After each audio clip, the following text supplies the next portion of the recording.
3800 ሌቦች ነው የተያዙት። በቅጡ ሰምታችሁኛል። 3800 ከአንድ መስሪያ ቤት ብቻ የኢሚግሬሽን እና ዜግነት አገልግሎት የሚባለው መስሪያ ቤት ሰራተኞች፣ የስራ ኃላፊዎች፣ አካባቢው ያሉ ሰዎች ከዛ ውስጥ 3800 ሀገሪቷ በሌቦች ተከባለች፣ ተወራለች። እኔ ብቻ ነኝ እንደሚታየኝ የምላችሁ ለዚህ ነው ይላል። 3800 ከኢሚግሬሽን እና ዜግነት አገልግሎት መስሪያ ቤት ሰራተኞች፣ የስራ ኃላፊዎች እና ከነሱ ጋር የሚሰሩ በዌብሳይት የተመሳጠሩ። እንግዲህ ከዚህ በፊት የኢሚግሬሽን እና ዜግነት አገልግሎት ኃላፊዋ ፓርላማ ቀርበሽ ሪፖርት አቅርቢ ስትባል እሷ ኬንያ ስትዝናና እንደነበር ነግሬያችሁ ነበር። እንግዲህ ረጅም ጊዜ ነው ፌዴራል ፖሊስ ይሄን ጥናት ሲያጠናባቸው የነበረውና አዲስ አበባና አዋሳ አንዳንድ ክልሎች ላይ ባደረገው ጥናት ቀላል የሰው ኃይል እንዳይመስላችሁ የፈጀው ይሄን ለረጅም ጊዜ ለማጥናት ቀላል ሀብት እንዳይመስላችሁ የፈሰሰው እነዚህን ሰዎች ለመያዝ 3800ዎቹ ገቢ ተደርገዋል። 3800ዎቹ እንቀጥላለን። ከሀገራችን ሌቦች እንደ ንብ ነው የወረሯት፣ እንደ ንብ ማለት በተለይ በኢንተርኔት ሴክተር። ይሄን እንግዲህ የኢሚግሬሽን እና ዜግነት አገልግሎት የራሱ ያወጣውን ዌብሳይት በመሻር ከውጪ አካላት ጋር በመመሳጠር የራሳቸውን ዌብሳይት በመፍጠር አስቸኳይ የ15 ቀን ምናምን እያሉ የፓስፖርት የሚወጣበት ቀን እስከ 40 ሺህ ብር ሲቀበሉና በተለያዩ የዌብሳይት ወንጀሎች ሲሰማሩ የነበሩ ከኢሚግሬሽን እና ዜግነት አገልግሎት ከተባለው መስሪያ ቤት ጋር የተያያዙ 3800ዎቹ ገቢ ተደርገዋል።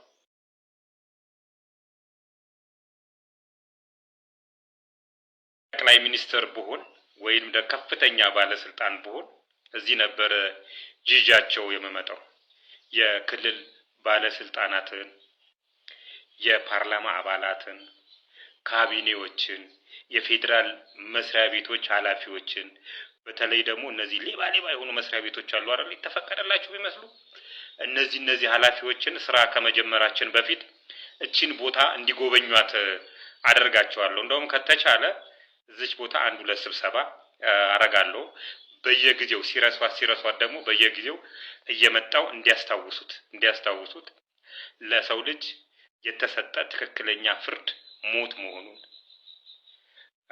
ሞትን ደግሞ በተለይ ሌቦች እንደረሷት እውነት ረስተዋታል እኮ መሞት ያለ አይመስላቸውም ብዙዎቹና እንደዚህ እንዲያስታውሷት በምድር ላይ ስንኖር ምን ማድረግ ነው ያለብን? ጥሩ ነገር ምንድነው?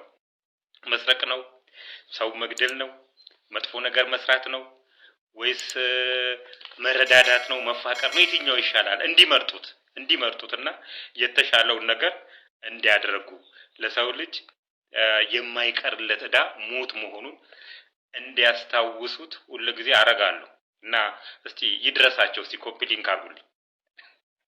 በዚህ አጋጣሚ ቀጨኔ መድኃኔዓለም ቤተክርስቲያንን ሊመሰገን ይገባል። በእንደዚህ አይነት ሁኔታ በተደራጀ ሁኔታ በዚህ በጠፋ መሬት እንደዚህ በተደራጀ ሁኔታ ሰዎች ዘላቂ ማረፊያቸውን እንዲያገኙ መደረጉ በጣም ሊመሰገን የሚገባ ቤተክርስቲያን ነው። ግን የሚያስተዛዝቡን ቤተክርስቲያናት አሉ። የፎካን ጭምር እስከ 70 ሺህ ብር የሚሸጡና የሰው ልጅን መነገጃ ያደረጉ መቃብር እንኳን እንዳያርፍ ያደረጉ ቤተክርስቲያናት አሉ። የእግዚአብሔርን ስራ ትተው የገንዘብ ንግድ ውስጥ የገባችሁና ተለመኑ። ወይን ወደ ቤተክርስቲያኑ ሁኑ ወይን ደግሞ ወደ ገንዘቡ አንዱን ምረጡ። ለምሳሌ ያህል ኤድሚያስ አስፋው ምን ተክቼ ልርሳሽ ዛሬ ልናስታውሰው መቃብሩን ብንፈልግ አናገኝም። ኪሮስ አለማየሁን አናገኘውም፣ ተቆፍሯል። ሌላ ሰው ተተክቷል። እስቲ አስቡት፣ የእናት አባታችሁ መቃብር ላይ ሌላ ሰው ተቀብሮበት ስታዩ። ኮሜዲያን ሀብቴ ልናገኘው አንችልም መቃብር ቦታውን። ኬኔዲ መንገሻን ልናገኘው አንችልም። ሚኪያ በኃይሉ ልናገኛት አንችልም። ሰይፈ አርያ ስላሴ ልናገኘው አልችልም። ተስፋዬ ካሳን በጣም ብዙ ሁሌም ሊታወሱ የሚገባቸው ለሀገር ብዙ ነገር የሰሩ ሰዎች አጽማቸው ተቆፍሮ ሌላ ተከራይቶታል ማለት ትችላላችሁና ጥንቃቄ ብታረጉ። በዚህ አጋጣሚ ግን የአብ ቃል የሚባል ቲክቶከር አለና የትንሽ አዋቂ ልጅና ያላስታወሰን ሰው የለም። እስቲ ፈልጉትና ፎሎ አርጉት። እውነት የረሳችሁት ብዙ ሰዎችን ታስታውሳላችሁና እኔም ይሄን ቪዲዮ እንድሰራ ካነሳሳኝ ነገሮች አንዱ የሱን ቪዲዮዎች ማየቴ ነው። የአብ ቃል የሚባል ልጅ ጠቅላይ ሚኒስትር ብሆን ወይም ከፍተኛ ባለስልጣን ብሆን እዚህ ነበር ጂጃቸው የመመጣው። የክልል ባለስልጣናትን፣ የፓርላማ አባላትን፣ ካቢኔዎችን፣ የፌዴራል መስሪያ ቤቶች ኃላፊዎችን በተለይ ደግሞ እነዚህ ሌባ የሆኑ መስሪያ ቤቶች አሉ አይደል የተፈቀደላቸው ቢመስሉ እነዚህ ኃላፊዎችን ስራ ከመጀመራችን በፊት እቺን ቦታ እንዲጎበኟት አደርጋቸዋለሁ። እንደውም ከተቻለ እዚች ቦታ አንድ ሁለት ስብሰባ አረጋለሁ። በየጊዜው ሲረሷት ደግሞ በየጊዜው እየመጣው እንዲያስታውሱት ለሰው ልጅ የተሰጠ ትክክለኛ ፍርድ ሞት መሆኑን፣ ሞትን ደግሞ በተለይ ሌቦች እንደረሷት እውነት ረስተዋታል እኮ መሞት ያለ አይመስላቸውም ብዙዎቹና እንደዚህ እንዲያስታውሷት።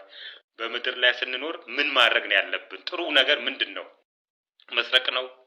ሰው መግደል ነው? መጥፎ ነገር መስራት ነው? ወይስ መረዳዳት ነው? መፋቀር ነው? የትኛው ይሻላል? እንዲመርጡትና የተሻለውን ነገር እንዲያደርጉ ለሰው ልጅ የማይቀርለት ዕዳ ሞት መሆኑን እንዲያስታውሱት ሁሉ ጊዜ አረጋለሁ እና እስቲ ይድረሳቸው። እስቲ ኮፒ ሊንክ አድርጉልኝ። በዚህ አጋጣሚ ቀጨኔ መድኃኔዓለም ቤተክርስቲያንን ሊመሰገን ይገባል። በእንደዚህ አይነት ሁኔታ በተደራጀ ሁኔታ በዚህ በጠፋ መሬት እንደዚህ በተደራጀ ሁኔታ ሰዎች ዘላቂ ማረፊያቸውን እንዲያገኙ መደረጉ በጣም ሊመሰገን የሚገባ ቤተክርስቲያን ነው። ግን የሚያስተዛዝቡን ቤተክርስቲያናት አሉ። የፎካን ጭምር እስከ 70,000 ብር የሚሸጡና የሰው ልጅን መነገጃ ያደረጉ መቃብር እንኳን እንዳያርፍ ያደረጉ ቤተክርስቲያናት አሉ። የእግዚአብሔርን ስራ ትተው የገንዘብ ንግድ ውስጥ የገባችሁና ተለመኑ፣ ወይን ወደ ቤተክርስቲያኑ ሁኑ ወይን ደግሞ ወደ ገንዘቡ አንዱን ምረጡ። ለምሳሌ ያህል ኤድሚያስ አስፋው ምን ተክቼ ልርሳሽ፣ ዛሬ ልናስታውሰው መቃብሩን ብንፈልግ አናገኝም። ኪሮስ አለማየሁን አናገኘውም፣ ተቆፍሯል። ሌላ ሰው ተተክቷል። እስቲ አስቡት፣ የእናት አባታችሁ መቃብር ላይ ሌላ ሰው ተቀብሮበት ስታዩ። ኮሜዲያን ሀብቴ ልናገኘው አንችልም መቃብር ቦታውን። ኬኔዲ መንገሻን ልናገኘው አንችልም። ሚኪያ በኃይሉ ልናገኛት አንችልም። ሰይፈ አርያ ስላሴ ልናገኘው አልችልም። ተስፋዬ ካሳን በጣም ብዙ ሁሌም ሊታወሱ የሚገባቸው ለሀገር ብዙ ነገር የሰሩ ሰዎች አጽማቸው ተቆፍሮ ሌላ ተከራይቶታል ማለት ትችላላችሁና ጥንቃቄ ብታረጉ። በዚህ አጋጣሚ ግን የአብ ቃል የሚባል ቲክቶከር አለና የትንሽ አዋቂ ልጅና ያላስታወሰን ሰው የለም። እስቲ ፈልጉትና ፎሎ አርጉት። እውነት የረሳችሁት ብዙ ሰዎችን ታስታውሳላችሁና እኔም ይሄን ቪዲዮ እንድሰራ ካነሳሳኝ ነገሮች አንዱ የሱን ቪዲዮዎች ማየቴ ነው። የአብ ቃል የሚባል ልጅ